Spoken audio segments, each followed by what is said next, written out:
నమస్కారం, welcome to I dream. ధర్మ మార్గం విత్ విజిత కార్యక్రమానికి స్వాగతం. అయితే ఈ మధ్య కాలంలో మనందరం కూడా సనాతన ధర్మం అనే ఒక మాటని ఎక్కువగా వింటున్నాం. అసలు సనాతన ధర్మం అంటే ఏంటి, సనాతన ధర్మంలో ఏం చెప్పబడి ఉంది, అది మనకి ఏ రకంగా ఉపయోగపడుతుంది, ఎవరికి తోచిన విధంగా వాళ్ళు చెబుతున్నారు, అసలు మేము ఏది పాటించాలి, ఏది వినటం వల్ల మాకు మంచి జరుగుతుంది, ఇలాంటి సందేహాలు ప్రతి ఒక్కరిలో ఉన్నాయి. దీనితో పాటు ఎక్కువగా ఆధ్యాత్మిక మార్గంలో ఉన్నవాళ్ళు ఆహారం తినే విషయంలో ఎలాంటి జాగ్రత్తలు పాటించాలి, ఇలాంటి సందేహాలు కూడా చాలా మందిలో ఉన్నాయి.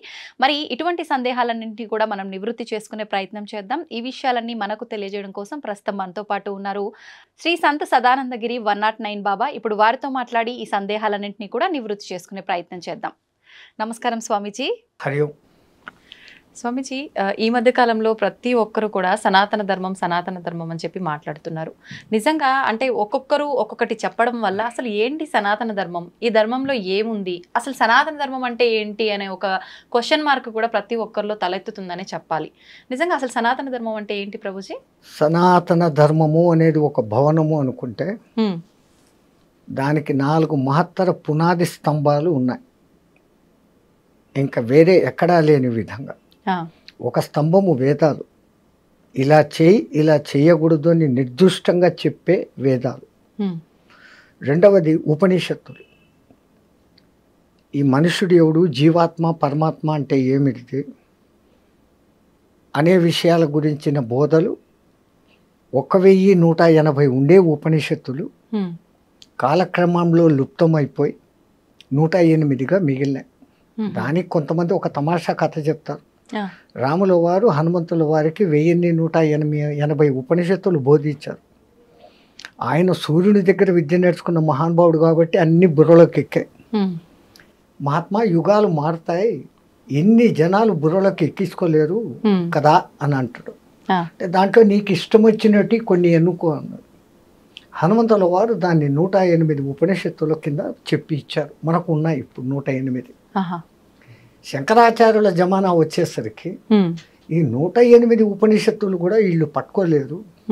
నా ప్రస్థానత్రయంలో 10 ఉపనిషత్తులన్నా తెలుసుకున్నాడు చాలు అని ఆయన 10 ఉపనిషత్తులు పెట్టాడు. భగవద్గీత, బ్రహ్మసూత్రాలు ప్రస్థానత్రయంలో 2 అయితే 3వది దశోపనిషత్తులు.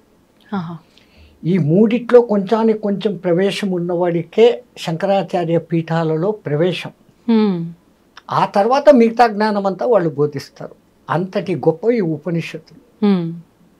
అంటే ఆయన దాంట్లో గర్భోపనిషత్తు పెట్టలేదు. అది పెడితే మన వేదకాల పురుషుల శాస్త్రము ఎంత సైంటిఫికల్ అనేది తెలుస్తుంది. 108 ఉపనిషత్తులలో గర్భోపనిషత్తు అనేది ఒకటి ఉంది. అది ఆయన ఆయన పెట్టింది ఈశ కేన కట ప్రశ్న ముండక మాండుక్య ఐతరేయ బృహదారణ్యక స్కందక అనే 10 ఉపనిషత్తులే పెట్టాడు. దాంట్లో బృహదారణ్యక అనేది పేరుకు తగినట్లు బృహత్ చాలా పెద్దది, చాలా చిన్నది ఓంకారం గురించి చెప్పే ఇది. నచికేతుని గురించి ఉండేది ప్రశ్నోపనిషత్తు. ఇట్లా అన్ని ఉపనిషత్తులు ఉన్నాయి. ఈ ఉపనిషత్తుల తర్వాత 18 ప్రధాన పురాణాలు. ఈ 18 పురాణాలు గుర్తు పెట్టుకునేదానికి ఒక మంచి శ్లోకం కూడా కొటేషన్గా పెట్టినారు. ఏం శ్లోకం? ప్రకారత్రయం మకారద్వయం, వకారత్రయం మకారద్వయం, అనాపకుష్కలింగాని ఏతాని అష్టాదశ పురాణాన్ని అంటారు. ప్రకారత్రయం అంటే బ్రహ్మ పురాణము, బ్రహ్మ వైవస్వత పురాణము, బ్రహ్మాండ పురాణం. బకారద్వయము అంటే భవిష్యత్ పురాణము, భాగవత పురాణం. వకారత్రయం అంటే వరాహ పురాణము, వాయు పురాణము, విష్ణు పురాణం. మకారద్వయము అంటే మత్స్య పురాణము, మార్కండేయ పురాణం. ఆ తర్వాత అనాపకుష్కలింగ అని అన్నాడు. ఆ అంటే అగ్ని పురాణం, నా అంటే నారద పురాణం, పా అంటే పద్మ పురాణం, అనాప. కూస్క, కు అంటే కూర్మ పురాణం, స్క అంటే స్కంద పురాణం. ఆ తర్వాత శిలింగ అని అంటాడు. శివపురాణం, లింగ పురాణం, చివరిది గరుడ పురాణం. ఆయన అది చివరిలో పెట్టేసరికి అది ఎక్కడో చదవకూడదు, సచినోళ్ళ దగ్గరనే చదవాలా. ఎవడైనా పురాణాలు చదవదలుచుకుంటే ముందు చదవాల్సింది గరుడ పురాణం.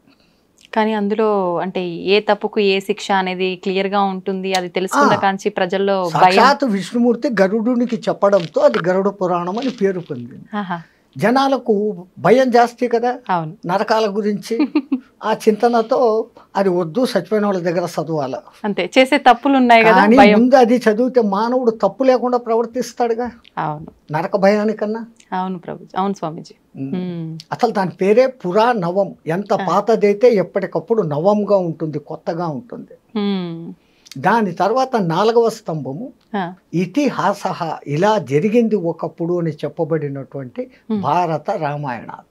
ఇవి ఏవి చదవలేని వాడు కనీసం ఈ 2 చదివితే ఈ రెండిట్లో మొత్తం సారం ఉంది. అన్ని పురాణాల్లో ఉండేది. దాని పేరే మహాభారతం. అవును, భారతమం. ఆయన రాసినప్పుడు దాని పేరు జయ అని పుస్తకం రాసి దేవతల దగ్గరికి తీసుకెళ్ళాడు. ఓకే, నేను అన్నీ చేశాను, రాశాను, మీరంతా చూశారు, దీని కథ ఏమో చూడండి అంటే, ఇది వేదాల కన్నా గొప్పనా, ఉపనిషత్తుల కన్నా గొప్పనా అని అంటే, చూడండి అన్నాడు. అప్పుడు ఒక తరాసు తెచ్చి తక్కడ దాంట్లో ఇది పెట్టి, ఇది వేదాలు ఉపనిషత్తులు అన్నీ పెడతా ఉన్నారు. అది మటుకు ఇదిగుంది. అప్పుడు ఇంద్రుడు ఆహా భారతమం అన్నాడు. భారత అనే పేరు దానికి వచ్చింది. భరతుడు పాలించినాడు, అందువల్ల ఇది భారతదేశం కాదు. ఆ ఇంగ్లీషోడు మన నెత్తిని ఇది రుద్ది పెట్టాడు. ఏ భరతుడు అనుకోవాలా? రాముని పాదుకలను పెట్టుకుని 14 ఏళ్ళు పరిపాలించిన భరతుడు ఒకడు ఉన్నాడు. తర్వాత ఋషభుని తమ్ముడు భరతుడు ఒకడు ఉన్నాడు. శకుంతల కొడుకు భరతుడు ఒకడు ఉన్నాడు. ఇంకా మన చంద్రవంశ సూర్యవంశ రాజ్యాలలో 2, 3, 4, 5 మంది భరతులు వస్తారు. అందుకు కాదు ఈ భారతదేశం వచ్చింది. భా అంటే భాస్వత, వెలుగు. వెలుగు అంటే జ్ఞానం. ఆ జ్ఞానము యందు సదా రతీయులై ఎవరు ఉంటారో వాళ్ళు భారతీయులు. ఆ భారతీయులు నివసించే దేశం భారతదేశం. ఇంత గొప్పతనం ఉన్న దేశం మనది. అందుకే ఇక్కడ సనాతన ధనం వెళ్ళి వీలేయడము, ఆ పరమాత్ముడు ఇక్కడే ఎక్కువ సార్లు జన్మ తీసుకోవడము జరుగుతుంది. రెండవది, భారతదేశ చిత్రపటం కొత్తది. ఇప్పుడు చూస్తే అది ఒక శివలింగం గుర్తులోకి ఇమిడిపోతుంది. దక్షిణ భారతదేశము, అండమాన్ నికోబార్లు, ఈ పక్క లక్షద్వీపు, పారాదీపులు ఉన్నాయి. ఇవన్నీ శివలింగం యొక్క పీఠం. గుజరాత్ నుంచి కలకత్తా, ఆ పక్క నాగాలాండ్ వరకు ఉండేది పానపట్టం. పైన ఉండేది శివలింగం. కాశ్మీరు శివలింగం. గంగా నది అక్కడ శివమాలయాలలో పుట్టి మనం అభిషేకం చేస్తే నీళ్లు లింగానికి చేస్తాం.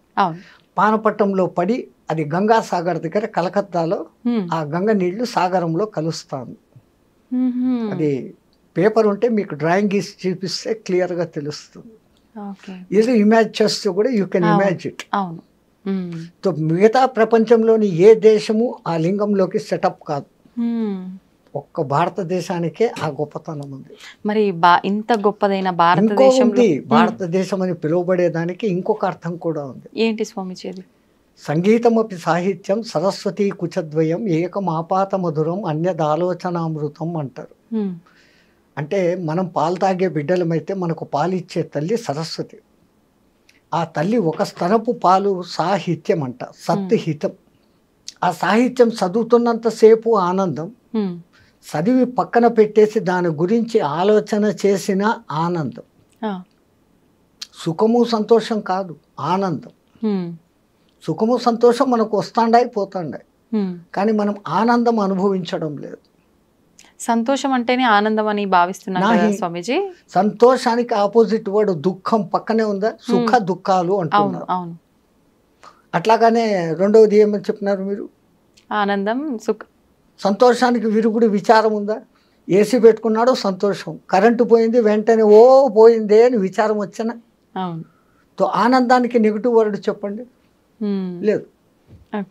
ఆనందో బ్రహ్మ, ఆ నిరాకార పరబ్రహ్మ ఆనంద స్వరూపుడు. వాడి నుంచి వచ్చాం మనం. వచ్చి మనం ఆనందులం అన్న సంగతి మర్చిపోయి సుఖాలు సంతోషాల వెంటనే జీవితాన్ని గడుపుకుంటున్నాం. మరి నిజమైన ఆనందం కలగాలంటే ఎలా ఉండాలి మానవులు? అప్పుడప్పుడు మనకు కలుగుతుంది. ఒక చిన్న పాప, ఒక 8-9 నెలల పాప, పండ్లు కూడా వచ్చి ఉండవు. అది నిద్రలో కిసిక్క నవ్వుతుంది. ఆ నవ్వును చూసినప్పుడు మీకు సంతోషమా సుఖమా? ఆనందం. అది అనిర్వచనీయమైన భావన, అది ఆనందం.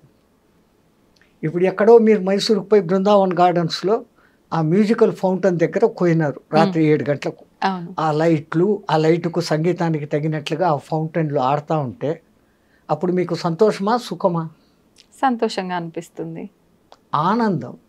అంటే మళ్ళీ ఇంకొక అద్భుతం ఏదైనా చూసే వరకే ఉంటుంది కదా స్వామీజీ, ఆ సంతోషము అదంతా కూడా. ఒక్కసారి నిజంగా మైసూరు పోయి చూసి వచ్చి ఇప్పుడు ఇక్కడ కళ్ళు మూసుకుంటే మీ కళ్ళ ముందు ఆ దృశ్యం మళ్ళీ కనపడుతుందా లేదా? కనిపిస్తుంది. శివునికి ఒక్కడికే మూడో కన్ను కాదు తల్లి, మనకు కూడా ఉంది. మనం దాన్ని నేను నేను అనుకుంటూ మూసి పెట్టేస్తున్నాను. ఈ నేను వదిలి మనము అన్న భావనలోకి వస్తే, మనము నిజమైన ఈ మనము కాదు, ఆ భావనలోకి వచ్చినప్పుడు ఆ కన్ను తెరుచుకుంటే విశ్వమంతా ఆనందమయం. తో సాహిత్యానికి ఆ శక్తి ఉంటే సంగీతానికి ఇంకా గొప్ప శక్తి ఉంది.